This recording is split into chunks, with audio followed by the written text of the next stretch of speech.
Hi, welcome to Real Estate with Beth and Ben. I'm Beth Riebenstorff, founder of the Reedy Homes team. And I'm Benjamin Gottlieb, founder of the law firm Wayne & Gottlieb. Okay, really common question these days, short-term rentals. Do HOAs have the power to control that and restrict it? And what about grandfathering short-term rentals? They were allowed and now they're not.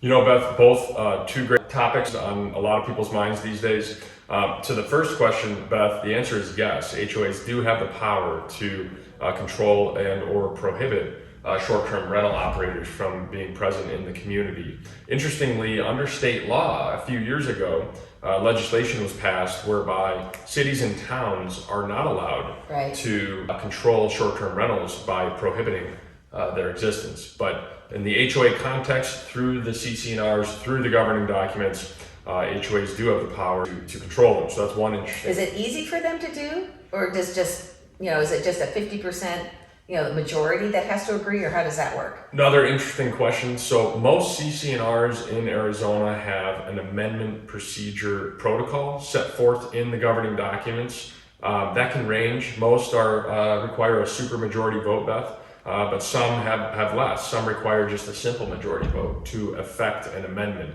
But as long as those amendment procedures are followed to the letter of the law, then the amendment will be deemed valid upon recording. And so yes, an HOA can be in a situation where short-term rentals are allowed, and then subsequently the HOA can amend its CC&Rs to prohibit short-term rentals, which of course raises the second interesting question, which is, do those homeowners who are operating short-term rentals in the first place have grandfathered rights to continue operating them in that way after the amendment is effected?